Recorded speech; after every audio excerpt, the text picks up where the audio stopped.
Hello दोस्तों, नमस्कार। Study portal में आप सबका स्वागत है। मैं आपका साथी और गाइड डॉक्टर विजय।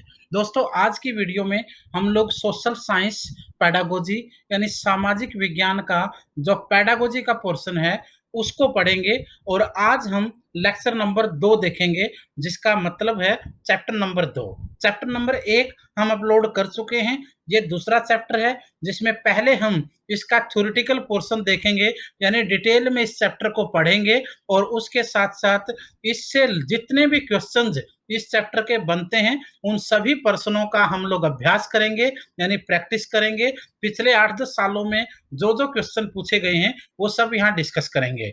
इसी के लिए आप लोग जितने बाकी सब्जेक्टों की पेडागोजी हैं, वो भी आपकी अपलोड की जा रही हैं। और जितने भी लेक्चर्स आपको ज़रूरी होते हैं, CTET, DSSB, KVS, NVS, Haryana TET, UP TET, super TET, MP TET, UGC NET, सब आपको यहाँ पर चैनल पे मिल रहा है। और आज के वीडियो के साथ-साथ अगर आप लोगों को व्हाट्सएप ग्रुप ज्वाइन करना है, तो वीडियो के डिस्क्रिप्शन में लिंक दे दूँगा, वहाँ से ज्वाइन कर सकते हैं। फेसबुक ग्रुप ज्वाइन करना है, तो उसका लिंक जो बच्चे फेसबुक यूज़ करते हैं, उनके लिए मैं फेसबुक का ग्रुप दे दूँगा, उसको भी वीडियो के डिस्क्रिप्शन में लिंक है, वहाँ से आप लोग उसमें ज्वाइन हो सकते हो। वीडियो की सभी की प्लेलिस्ट बनाई जा चुकी है।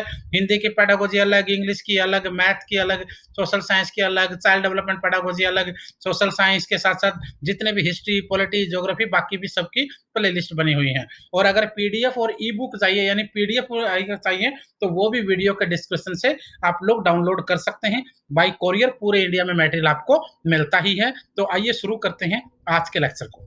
दूसरा चैप्टर का नाम है कक्षा कस प्रक्रियाएं, गतिविधियां एवं व्याख्यान। इसके अंदर कौन से लेक्चर आपके रहेंगे या कौन से क्वेश्चंस रहेंगे, इसको आप लोग एक बार देखने की कोशिश करेंगे। और फिर हम देखते हैं इसमें से आप लोगों के लिए कौन से क्वेश्चन बन सकते हैं। तो पहले आप चैप्टर देख रहे हैं, ये पूरे का पूरा चैप्टर है, जिसमें से बहुत से क्वेश्चन हर बार आमतौर पर आपको देखने को मिलते हैं और जिसे बच्चे आराम से स्टडी करके इसको सोल्व भी कर लेते हैं। तो आइए शुरू करते हैं। क्वेश्चन कौन से इसके अंदर दिए गए हैं, जिसमें इस चैप्टर में आप लोगों को लगभग 20 क्वेश्चन दिए होंगे और 20 के 20 क्वेश्चनों को आपको यहां पर सोल्व करके हम देखेंगे। क्वेश्चन नंबर 1, बच्चों के साथ गतिविधियां केवल तभी प्रभावी होती हैं। बच्चों के साथ गतिविधियां कब प्रभावी होंगी? जब उसका विश्वास है गतिविधि आधारित शिक्षा बच्चों को अवधारणा समझने में मदद करती है, यानी उसका बच्चों की अवधारणा समझने में भी मदद होना चाहिए।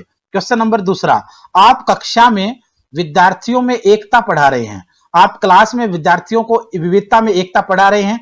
आप विद्यार्थियों को प्रभावी तरीके से अवधारणा समझाने के लिए निम्नलिखित में से किस विधि का प्रयोग करेंगे? कौन सी विधि का आप वहां पर प्रयोग करेंगे? आप हमारे देश के नृत्य के विभिन्न प्रकारों पर फिर से प्रस्तुत करेंगे और उनमें निहित समानताओं तथा अंतरों का मूल्यांकन आप लोग वहां करना सिखाएंगे। क्वेश्चन नंबर तीसरा, निम्नलिखित में से कौन सा सामाजिक विज्ञान अनुदेशात्मक प्रक्रिया का हिस्सा नहीं होना चाहिए? कौन सा इसका हिस्सा नहीं होना चाहिए? तथ्यों का श्रुतलेख, प्रतिपुष्टि तंत्र, क्रियान्वयन या फिर योजना। कौन सा नहीं होना चाहिए? तथ्यों का जो श्रुतलेख है वो नहीं होना चाहिए।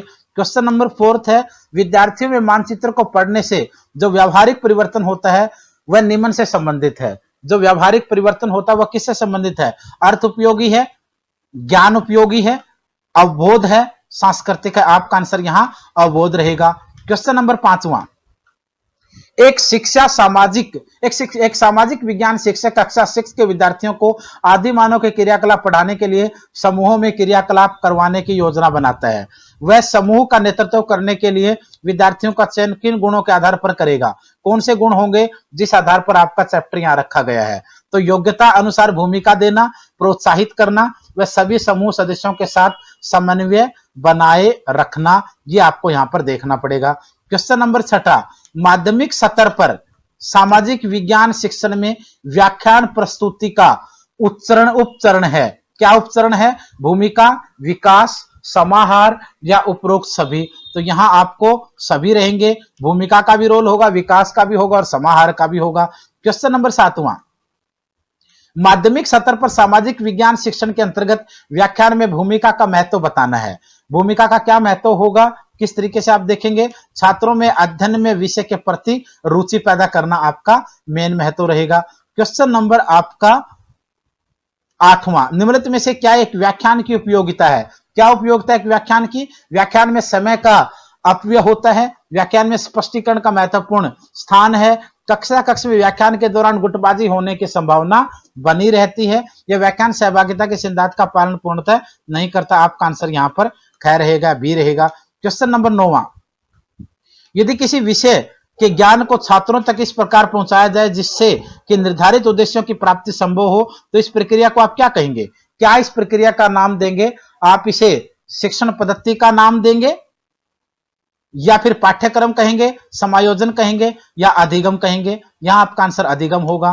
क्वेश्चन नंबर 10वां, शैक्षणिक प्रक्रिया का महत्वपूर्ण अंग निम्न में से क्या है? शैक्षणिक प्रक्रिया का महत्वपूर्ण अंग निम्नलिखित में से क्या होना चाहिए?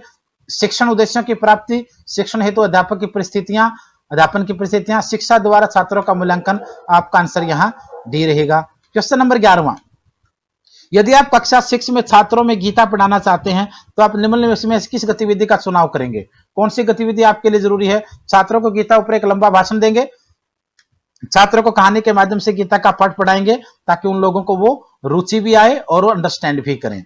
क्वेश्चन नंबर 12वां, निम्नलिखित में से क्या सामाजिक विज्ञान शिक्षण में दोषपूर्ण होते हुए भी सर्वाधिक रूप से प्रयुक्त किया जाता है? कौन सा है जो दोषपूर्ण होने के बावजूद भी सबसे ज्यादा प्रयुक्त किया जाता है? शिक्षक द्वारा छात्रों को किसी अध्याय की विषय वस्तु पर व्याख्या देना, यह खतरनाक होता है कुछ मामलों में।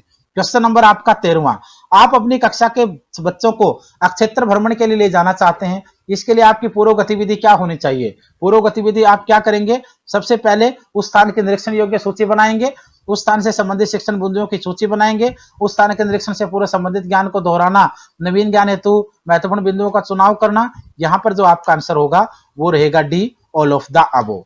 क्वेश्चन नंबर आपका 14 देखते हैं, माध्यमिक स्तर पर सामाजिक विज्ञान पढ़ाने के लिए व्याख्यान विधि का प्रयोग सर्वाधिक किया जाता है, फिर भी व्याख्यान विधि की आलोचना किन कारणों से की जाती है? कौन से कारण है जिसकी वजह से इस विधि की आलोचना होती है? यदि शिक्षक की अपने विषय में अच्छी पकड़ नहीं है तो वे व्याख्यान को निरस्त कर देते, ये भी सही बात है, क्योंकि जैसे मेरी खुद की 2 घंटे की मॉडर्न हिस्ट्री है, 2 घंटे 3 मिनट की लगभग, उस वीडियो को लाखों 1.5 लाख से ज्यादा लोगों ने 2-2.5 महीने में देख लिया है, और 2 घंटे की वीडियो को मैक्सिमम बच्चों का एवरेज है 1.5 से 2.25 घंटे का। जब आपको इंटरेस्ट आता है आप भी जाके देखिए, मैं आपको, अगर आप गूगल यूट्यूब पे डालेंगे modern history by study portal या मॉडर्न हिस्ट्री बाय डॉक्टर विजय, तो आपको ऑटोमेटिकली मिल जाएगी। इस वीडियो के लास्ट में भी मैं इसका लिंक दे दूंगा। तो ऐसी चीजें बड़ी अच्छी लगती है जहां आपको इंटरेस्ट आता है। क्वेश्चन नंबर 15, छात्र की क्रियाशीलता का उदाहरण, छात्र की क्रियाशीलता का सिद्धांत संपूर्ण शिक्षण में सर्वाधिक महत्व रखता है, निम्न में से यह कथन किस व्यक्ति का रहा है? यह कथन रायबर्न का रहा है। क्वेश्चन नंबर 16, सामाजिक अध्ययन शिक्षण में वाद विवाद पद्धति के माध्यम से छात्रों में किस प्रकार का विकास किया जा सकता है? किस प्रकार का विकास किया जाएगा? तर्क शक्ति का विकास भी होगा, समूह के रूप में निर्णय लेने की क्षमता भी होगी, गहन चिंतन शैली का विकास भी होगा। तो यहां पर जो आपका आंसर है उपरोक्त सभी रहेगा। क्वेश्चन नंबर 17, निम्नलिखित में से किस शिक्षक द्वारा कक्षा में की गई प्रक्रिया नहीं है? कौन सी प्रक्रिया नहीं है? आप कहां पर देखेंगे? छात्रों को सामाजिक अध्ययन से जुड़ी समस्याओं को समझाने के लिए क्षेत्र भ्रमण कराना। क्वेश्चन नंबर आपका 18वां, निम्न में से क्या व्याख्यान भाषण की उपयोगिता नहीं है? कौन सी भाषण की उपयोगिता नहीं है? शिक्षक की शक्ति हास करना। क्वेश्चन नंबर 19वां, माध्यमिक कक्षाओं में सामाजिक विज्ञान शिक्षण के दौरान सर्वाधिक प्रयोग की जाने वाली विधि कौन सी होती है? किस विधि को आप लोग यहां मानते हैं? तो आपका आंसर यहां रहेगा व्याख्यान विधि। क्वेश्चन नंबर 20वां, सामाजिक विज्ञान शिक्षण विभिन्न गतिविधियों को शामिल किए जाने का प्रमुख कारण है। क्या प्रमुख कारण है? तो यहां आपका आंसर होगा